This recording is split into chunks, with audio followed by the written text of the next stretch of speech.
Nga natin ito mga kapatid, malaking pagsisisi kung ba't ka namin kinuha sa Uniteam.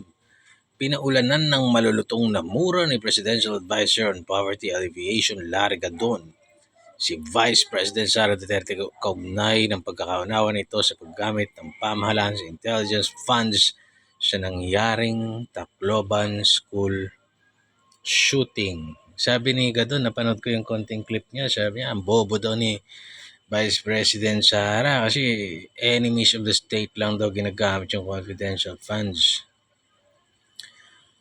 Nagtataka rin naman ako kung bakit nuknukan ng bobo itong Junggoy na ito. Oh, itsurang papunta na siya wag na natin yung looks niya.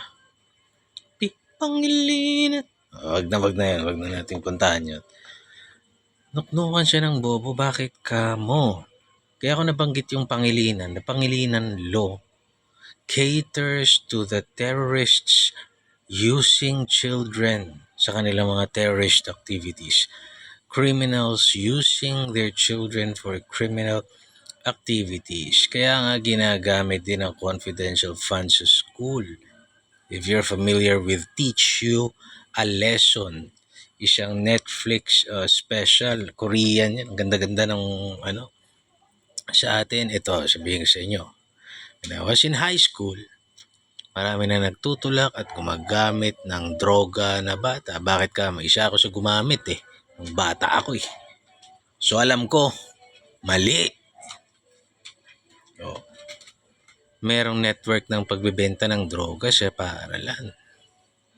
Paano ko alam? Nanggaling ako dun nakikita ko sila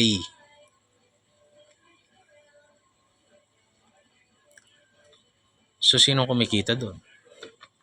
Similar dun sa palabas na Teach You a Lesson sa Netflix. Sana mapanood nyo yun. Ginagamit ang mga bata sa terrorist acts, enemies of the state. Ginagamit at hinuhubog itong mga kabataang to. Pagdating naman sa armado, ang paborito nilang gamitin yung mga tribal, yung mga children from tribal groups or indigenous groups. Kaya kinakailangan gamitan ng intelligence fund para ma-monitor yung galaw dahil nga isang nakapagpalala sa ganong sitwasyon is the Pangilinan law. Na dapat yung batang kriminal kinukulong. Dapat kinukulong yun. Opinion ko is 12 or 10 siguro to under 18. Kinukulong, hindi man isama sa regular na kulungan sa mga matatandang nakakulong. May kulungan sila. Nadadanasin din nila yung paghihirap na dinadanas sa mga preso doon dahil para matuwid sila yung disiplina, yung pagkakatanggal ng kanilang kalayaan, their freedom, dahil dun sa ginawa nilang krimen na yun. Doon nila pagdusahan yun, dun sila disiplinahin. Hopefully, a discipline similar to the military training. Ma-train sila para ma-reform sila. Ma-inculcate yung disiplina, hindi yung terrorism, hindi yung pagtutulak ng droga, hindi yung paggawa ng mga katarantaduhan. Yung bagay na yan, hindi alam nitong taong ito. Naturing ang nasa gobyerno. Kundi pa naman talagang nuknukan naman ng tanga naman ito. Tapos pag mumumurayan niya si Sara Duterte kasi, pag nagsalita, akala mo, yun lang yun. Kung wala kang utak, hindi mo magigets. Hindi niya na-gets. So talagang kulang talaga to.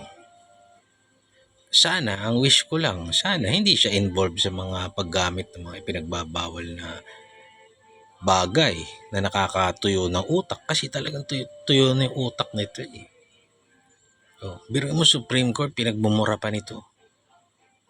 Mumura mo. Ikaw talaga, kakaiba ka.